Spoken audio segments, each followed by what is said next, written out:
welcome to the Cryptowriter podcast, where we track down the brightest and most interesting people in this space.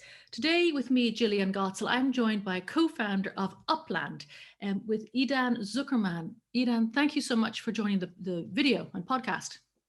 Thank you, Jillian. Happy to be here. Yeah, I'm very excited about this. So with your co-founders, Dirk Luth and Manny Hogstein, Honigstein, yeah. Honigstein, I beg your pardon. So Upland has really been creating a lot of waves. It's very exciting. And you had a closed beta in 2019, but your open beta began at 2020 in January. And if I could just quote from your opening website, it really excites me. You want to rebuild the world. It's an Earth's metaverse where you buy, sell, and trade virtual properties mapped to the real world. Absolutely. That is the thing that is buzzing for me. It's the real world. It's not like we can have plenty of metaverses that are just cool and funny and great, whatever. This one actually maps the real world. So tell me a bit how it works. So maybe kind of like tell you a bit of a story behind why, Please. Right? And I think there are a couple of issues. So we kind of like, us three founders, we come from a combination of different disciplines. So me and Manny, we come from the traditional gaming space and social gaming, casual games. And then Dirk comes more from the decentralized technologies, blockchain space. And we kind of like, we sat down in 2017. We kind of like understood the breadth of the technology. NFTs were just coming out, with the success of CryptoKitties and other similar projects. And we kind of like, it struck us what this could mean for the future of digital economies and digital ownership of digital assets. And we soon realized that, the perfect NFT is a virtual property. I mean, just because, but, it's intrinsically one of one, right? So any geolocation in the world is an NFT by definition. But it's very interesting because a lot of properties share a similar attribute. So you can have like, 100 properties that are all in the same street or whatever, 20,000 that are in the same city. And then it kind of like creates this blend of very interesting mechanics you can create around it. And then if you add to that basically that almost everybody in the world, I would say, has played once in their lifetime at least the game of Monopoly. So there's like an immediate emotional connection to kind of like the concept of kind of like playing around properties that are kind of like associated with the real world. And maybe to add a final note to that, virtual property has an immediate emotional connection where you can immediately understand why, let's say, if we take two properties, right, they're the exact same size, but one is in a prime neighborhood in San Francisco, and the other one may be like in the outskirts of Fresno, which is a desolated city in Central Valley of California. You would immediately understand why one may be worth more than the other without having to explain it to kind of like the player. And we saw that as a basis for something that can become grand, right? Because the hook is, okay, people immediately understand it, they associate emotionally with it, they get it. But then what if we build this whole metaverse around it? What if you can now start, developing your properties? What if you can now start interacting with other players, creating businesses, creating like a real thriving economy around this whole concept? And this is basically how Upland was born. That was the vision. Okay. And I think now we've just started to kind of like start to even realize that vision. So two things jump out at me. The analogy of Monopoly is great. I thought you were going to say everyone's played a game. I'm going, maybe not, but everybody has played Monopoly. I'm pretty sure you're right in that regard. And interestingly enough, Monopoly was invented not to accumulate very wealthy properties, but it was a democratizing game originally before it was bought out by the game. So interesting. And secondly, question for you. I totally get the comprehension that a property on a certain street is worth more than one in another town, whatever. Like, for example, 1 Grafton Street in Dublin is the home of the Provost of Trinity College Dublin. It's like the most prestigious building on that street. But what if, so I get that whole thing, but what if I own in your metaverse 1 Grafton Street in Dublin, but I build a little bungalow on it? How do you equate the value of your NFT versus the address and the property that's built on it? Yeah, so and it's interesting because this is one of the main questions we were asking ourselves when we kind of like set out the rules for the metaverse. And what we came up with is, again, Upland is a parallel universe. And by the way, the name Upland comes from, I don't know if you're familiar with the series Stranger Things in Netflix. Oh, yes, I've seen some of it. Yes. They have the upside down, right, there, which is the parallel universe. So that's, by the way, the kind of like inspiration for the name Upland. Because we kind of like view that as a parallel metaverse, but not necessarily one that matches one-to-one to the real one. So we thought that we've come up with a pretty interesting strategy that allows us to have Upland develop in its own path per kind of like the desires and the where the owners take it, but still maintain some parallels to the real world. So for example, we have the concept of landmarks, where any property designated as a landmark in Upland, so in New York, it may be the Empire State Building or Statue of Liberty, or the New York Stock Exchange.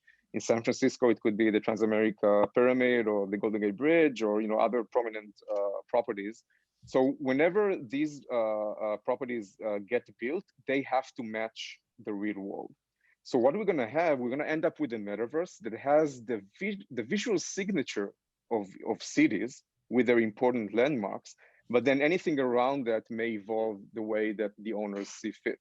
And maybe to add a bit about that, we see in the future also that we delegate these kinds of decisions to local communities. So in Upland, we have a very strong concept of neighborhoods. And then we hope that neighborhoods will be able to determine themselves, like governance laws such as how high can you build, right? What is the ratio of green lungs you have to have versus concrete monsters. This will come a bit down the road, but this is where we see Upland going in the future. So kind of like local communities deciding for themselves, and then landmarks keeping the city's visual signature in compliance with the real world. That's actually very interesting because land planning here is very high profile, has been the subject of many scandals, also has been a subject of many good things, like there's many buildings are listed here in Ireland because they have a certain architectural significance and you can't change them, the outside or the inside. But I like the idea of a community, because a community could say you could build what you like, only as long as you know that your neighbor could build what he or she likes, as well as what. So you could end up with a really funky neighborhood if that's the people who moved in with the milestone buildings. That's innovative, and that actually could be reflected in real life. You could be influencing real planning outside the metaverse. One day, maybe, yeah, that this could be interesting. I would say one thing again, yeah. So the way we approach Upland is, again, we do allow people to do what they want with their properties, but we have an overlying policy to kind of like maintain the visual coherence of the metaverse. So we like to equate it kind of like maybe the Apple Store versus the Google Store, where the Apple Store has to have some kind of an approval process to set things kind of like into the public domain. So what we do with property development, for example, so we have structures that are just coming out as final property development, hopefully this month. So it's coming very, very soon. And we provide the structures that you can kind of like select to build on your properties, and there will be many options. But again, it's not that you can create now your own building and just put whatever type of architecture you want. But what we say is the following. So anything that's going to be on the map visible is going to be, it has to be approved by the Upland team.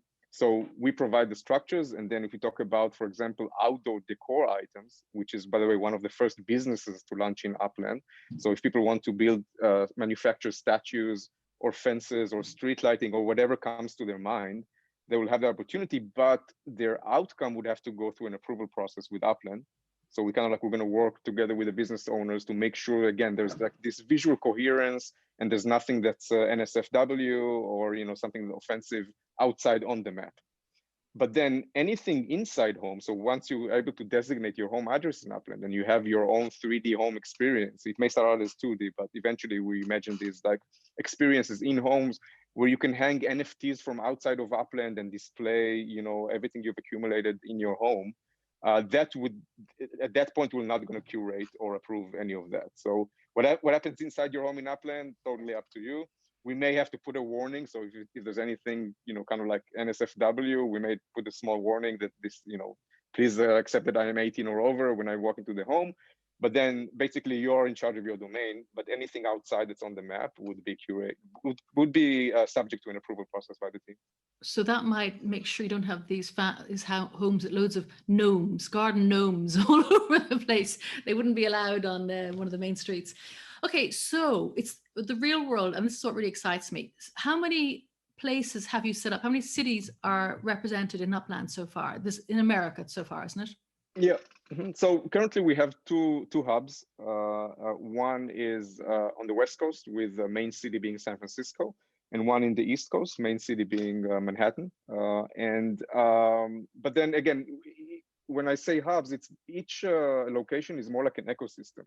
So there usually with each location, we're going to have a main city, which is, by the way, and we also try to track kind of like the relative differences in prices as reflected in the real world.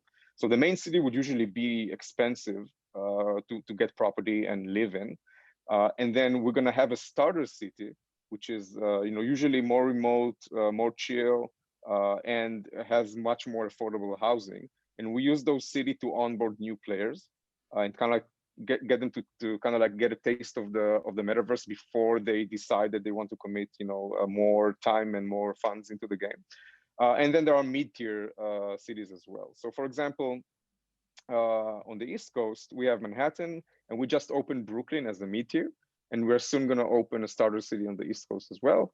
And then on the West Coast, we have San Francisco as the main city. We have Fresno, which is the starter city. It's connected to San Francisco by train. And then we're going to open soon Oakland, which is going to be the mid-tier city in the West Coast. So basically, you have these hubs that are, people can decide where they want to be, where they want to live. It's important to know that Upland has its own travel system. It means that you can't just, jump from one place to another. If you want to go from San Francisco to New York, it takes both monetary resources and time to get there. So you have to catch a flight, basically pay for a ticket, and within 45 minutes you'll be in New York. But I think it's important because it gives, it strengthens the concept of what we call virtual locality. So there actually is meaning to where you are currently in the game, where you want to be. And there may be like two events running simultaneously in two places, and you have to make a decision. Do I want to be here or there? Am I willing to spend the efforts to get to where I want to be, et cetera, et cetera? Okay, that brings me nicely on to my next question, how it actually works, because I know to off-ramp, you have the UPX, which is your fungible native token, which is a utility token, and to off-ramp it, you're looking at Second Life to actually provide that service because they have all the relevant licenses and all the rest of it. You want a utility token, but how does it work? How do you get on board, and how do you buy? What do you buy? Tell me about the mechanics.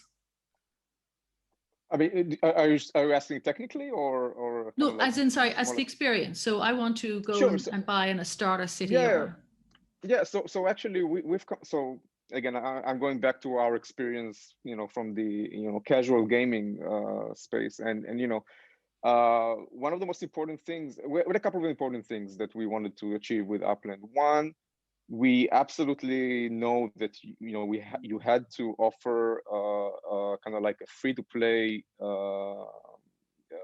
option to players before they decide that they want to kind of like sink efforts into the game or monetary funds into the game, because otherwise, it's not fair and it doesn't work where you just say, hey, you want to start playing a blockchain game, you have to put whatever, an ether into it or whatever types of money into it. And then obviously we absolutely knew that we have to offer a casual onboarding experience in terms of you'd have to be able to sign on with your email and password. So kind of like we obfuscated all the complexity of a blockchain behind our smart client, which is probably a totally different topic, which is besides this question. But we came up with this pretty, I think it's a brilliant metaphor for the game. So when you start out in Upland, you still don't enjoy true ownership yet, right? So, and the metaphor for that is you are a visitor to Upland, as opposed to the citizens of Upland. When you're a visitor, we still have access to the private keys associated with the blockchain accounts of these types of users. And in order for you to keep playing, all you need to do, you can play the game, as a regular player, but you have one restriction. You have to come back at least once in every 7 days to renew your visa as a visitor. Now, if you don't do that, we, as the backend operator, we basically take your assets and we recycle them back in favor of the economy. So if you accumulated, let's say, whatever, 5,000 UPEX and maybe a property, and you haven't come back after 7 days, we recycle those properties in favor If you're of back still a into the visitor, economy. if you're a visitor. If you're still a visitor, right? Yeah. So at that point, you do not enjoy true ownership. You do not enjoy the benefit that blockchain technology gives you from that point of view. And it's important, again, because when you're running a real economy, you can't afford to lose these assets for people who just don't stick around. Basically, they just tested it for a couple of days, they don't find it interesting, they're gone. You still want to give them the taste of the real economy, but you can't afford to lose all of these assets, because that would just create huge holes in the economy. So we have that metaphor. And then once you become an Uplander, or like a citizen of Upland, so it's not very hard to get to. At the end of the day, if you accumulate net assets of 10,000 UPEX or more, and that can happen either if you monetize, if you buy UPEX, or if you just grind your way upwards toward that net worth status, then you become an Uplander. At that point, our smart client produces all the private keys for you. We lose access to your assets, and you start enjoying true ownership. And then basically the blockchain identity that is associated with your Upland account is yours to keep forever.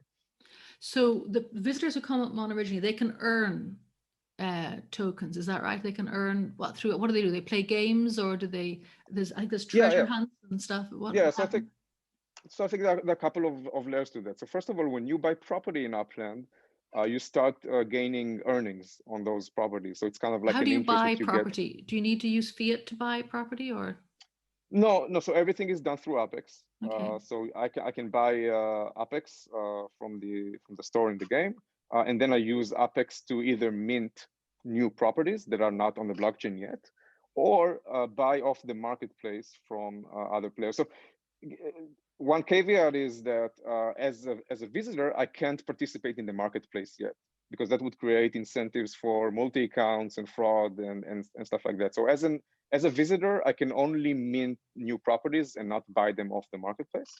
But then once I graduate to Uplander, I can either buy UPEX and mint new properties. I can use UPEX to buy from other people that put properties for sale for UPEX, or I can buy properties directly with fiat, with US dollars, from other players who are trying to liquidate their property NFTs into US dollars. So these are basically the three routes to get property. So it's like any game, I suppose, in the sense you can buy your except they're NFTs that you are buying and selling, but you can buy them from other players, or you can buy them from the shop, or invest in the UPEX. So I noticed in the, and I haven't gone on the site yet, so well, I've been on, but I haven't actually gone on as a visitor. You say you can earn UPEX, and also you can connect with people. So do people hang out in the coffee shops? Is that happening, or is that a future thing? That's a future thing. So that's so what happens today, again, Upland is still in beta, and we're still working through our roadmap to achieve kind of like a complete metaverse offering. And today, so we have 3 pillars in Upland: play, earn, and connect. We're trying to improve each of these pillars inside the game. Today, the connect part happens primarily outside of Upland. So either it's our Discord, we have a lot of fan servers, and it's actually a very active and engaged community, and that's awesome. But what we're trying to do is trying to move at least part of this activity, part by part, into the Upland metaverse. And one of these efforts, rightfully you said, was cafe shops, where people are going to be able to run cafes, meet there, interact with each other. And we're going to have some other elements in the game that kind of like promote connecting with Uplanders.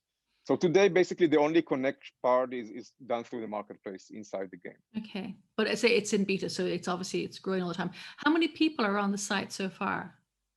Oh, it depends how you measure it. I think to date, our largest daily active user day was with 19,000 active daily users. And that was achieved, I think, last week, if I'm not mistaken. But again, there are different metrics that you can look at it, like monthly active users, total installs ever. Again, every number is a bit different, depends on how you look at it. But the daily active user is a pretty good benchmark. You talk about having events, live events. What type of events do you envisage happening in Upland? For example, tomorrow is St. Patrick's Day, so we're gonna have some fun events happening there. We have different events. Live events is kind of like part of our DNA and what makes Upland special. So there are events where you can, some are like more about solving riddles and finding prizes. Some are about competing with other players. So, for example, we had recently, through the last couple of months, we had what we call the Sandbox Wars. So, like I mentioned before, we are going to release property development pretty soon with a new Spark token, which is a resource token that allows you to build things in Upland. But prior to that major release, we released the mechanics of property development as kind of like sandbox features for people to test out. So just to see that the interfaces are intuitive, that kind of like people understand how they're supposed to build, how the mechanics are going to work, how to use the Spark token. And by the way, funny anecdote, because it's sandbox, we called our Spark token Spud with a little potato image for it. So during those sandbox events, we had a lot of competitions about building, like which neighborhood can build the most buildings, right? We had fun little things where you could kind of like build buildings that got you scores. But then if you built cell towers next to your opponent's buildings, they kind of like deducted their score. So we had this, we call those the sandbox wars. And then we have a lot of other types of live events. We try to run, several of those a month, and we have like challenges and leaderboards and people, trying to achieve different things. So gamification is huge. It's integral to. We're getting there. I would say it's still lacking, but again, we're working towards that. And anybody listening, I suggest to read our roadmap for 2021 and see kind of like our vision for more gamification features, more engagement features, more features that allow people to actually start now using Apex as means to move value between one another, not just through trading the properties, but just by interacting. So that comes with businesses. Yeah, that are doing like statues and outside furniture and coffee shops in the future. You could buy your coffees, buy your food, perhaps. And it's interesting because I remember somebody saying recently, what good is an NFT? Why would you want something that's digital? But people spend so much of their time online, so it's, and like, I remember someone else said to me recently, oh yeah, Elon Musk wants to go to Mars. That's cool, but you have to be a billionaire to go to Mars. So maybe you might just want to go to Upland and have fun there and do something maybe a bit different. Tell me, how you're creating the buildings are NFTs, and do you think in time there will be a way of taking the NFT of your building in New York City, whatever, and putting it on your bricks and mortar wall at home? Would that work, do you think? How could you display your NFTs? In the real world? Yeah. I mean, absolutely. Given a screen, I don't see why not. My other home is a big tower block in downtown. And I would say not just your building itself, but if it's your designated home address in Upland, then yeah, you can tap it and then you can see the inside of your home, how you decorated it, which kind of digital art you hanged on the walls, what kind of again, I don't want to spoil too much the future. These are things we haven't announced yet, but there are a lot of discussion going on with brands and items that people would want to show off in their homes.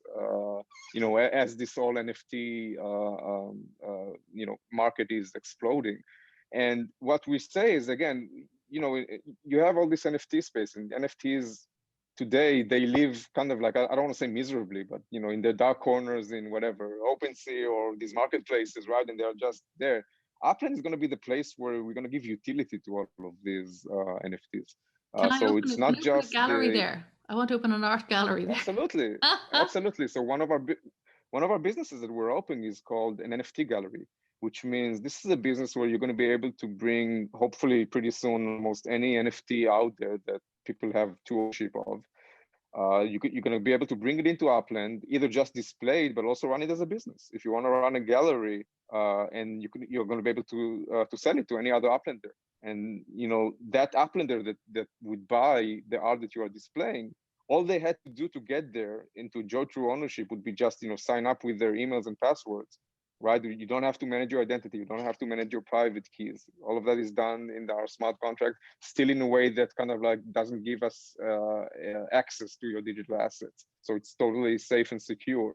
And again, people are going to be interacting on their mobile devices, right? We're one of the only blockchains, at least that I'm aware of, that's available on the iOS App Store, on the Google Play Store, and on desktop and mobile.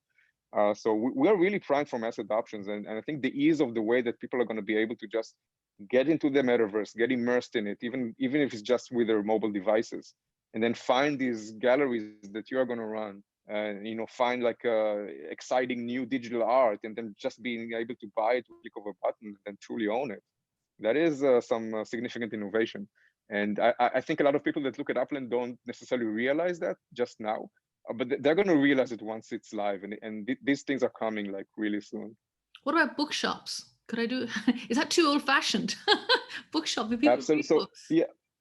yeah. So again, I don't want to spoil anything, but again, there are a lot of innovation left to be done with NFTs. So absolutely. I mean, there are basically, it's an endless. You can imagine any type of future, and I think NFT was, I mean, the introduction of or the usage of blockchain technology to create NFT, the concept of NFTs.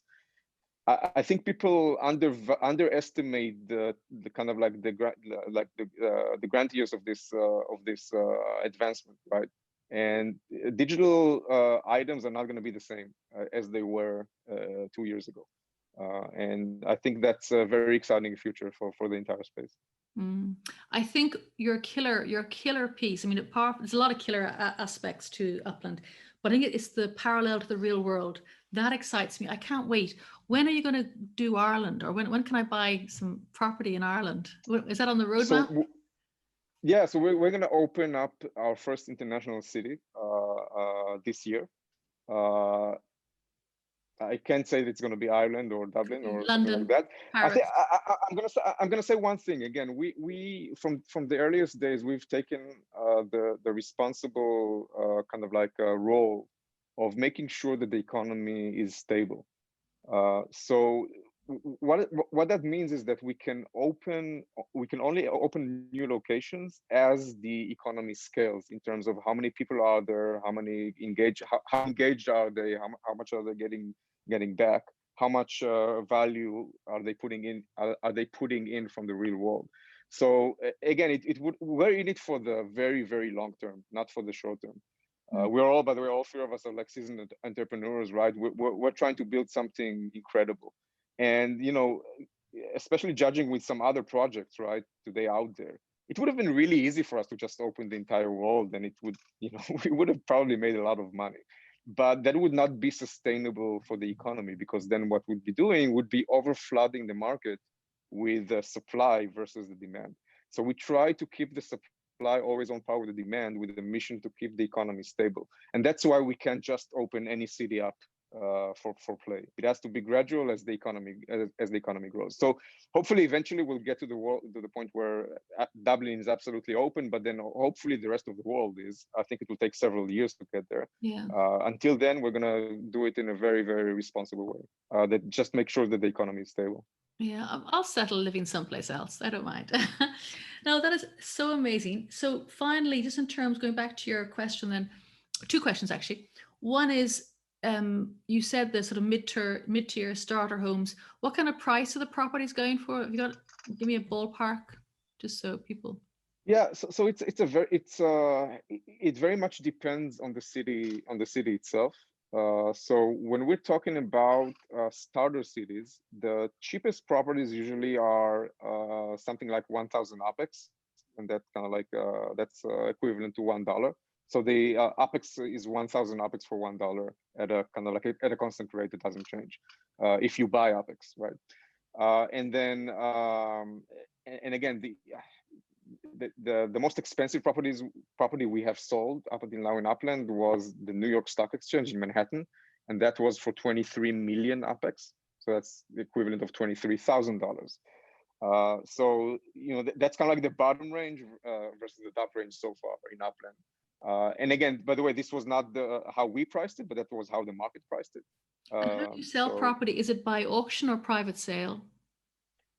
No, so basically, as you browse the map, you will see properties that are unminted, so they're not yet appearing on the blockchain as NFTs. And what you need to do, you need to get your block explorer, which kind of like serves as your game piece in Upland, within discovery range of that property. So you need to get your game piece next to the property. That gives you discoverability and the ability to mint that property. Now, Okay. again, properties have different attributes, and some of the most important mechanic in Upland is the collection mechanic. So you can start building your these different collections in Upland, and if you match properties to collection, that kind of like increases the earnings that you get from these properties. So what you want to do basically is you want to start with a portfolio of properties that also includes having completed collections as part of that strategy. So what would happen is whenever we open a new location, there's going to be a really high competition about the most desirable properties, and usually these are ones that match collections that are newly introduced.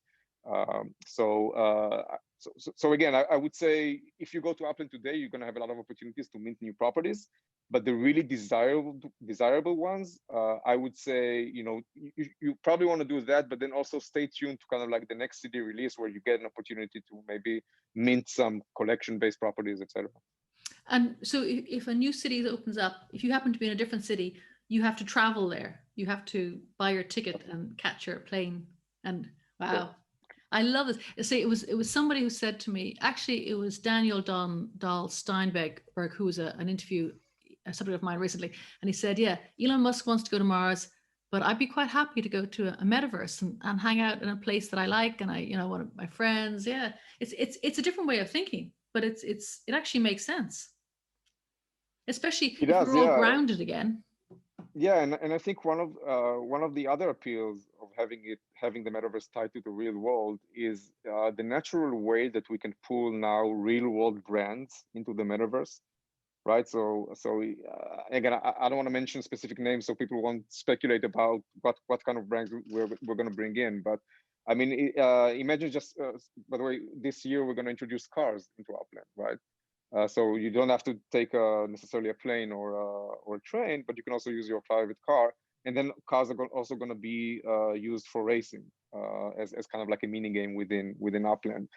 Now imagine again when we bring in a real world car brand, right? That's something you probably is more difficult to do compared to other metaverses. Or if you bring in like branded stores or food chains or liquor manufacturers, or it could be anything basically. And once we are mapped to the real world, it becomes a really intuitive association, between those brands and the metaverse. So I think that's a big advantage for the way basically like the DNA of Upland. My head's hurting. It's official. Mine too. Mine too. Mine has been hurting for the past 2 years, but yeah. I can imagine. You need there is nothing to stop you but your imagination. They're just and also, do you know what's really, really interesting?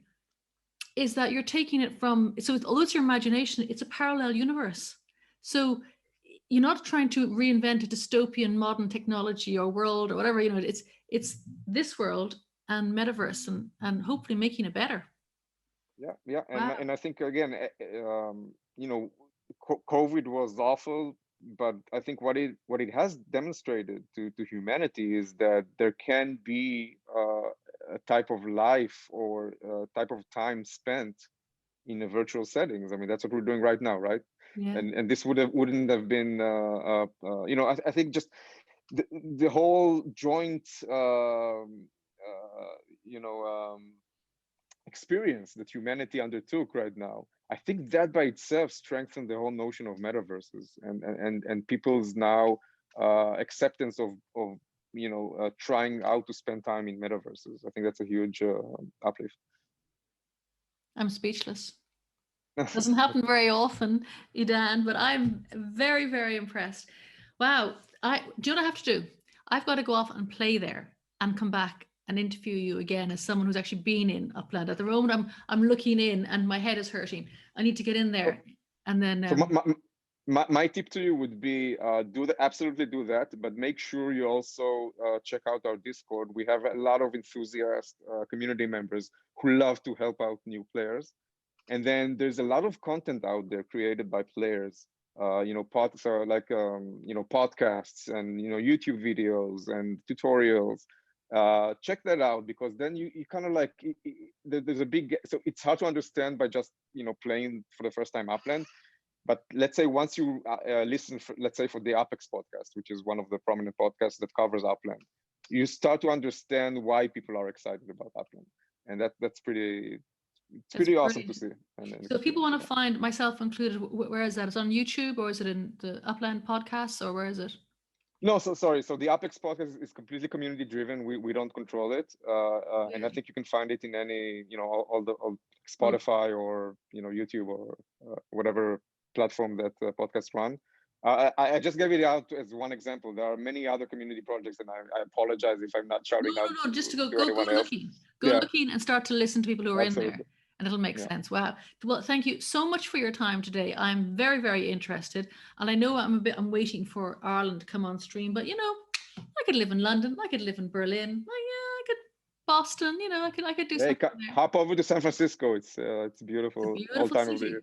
I haven't been there for a long time, but it's when I was there 20 years ago, it was beautiful. Oh dear. So thank you so much again for your time. It's amazing. Idan Zuckerman, co-founder of Upland. Thank you so much for your time today. Thank you. Happy to be here. All right.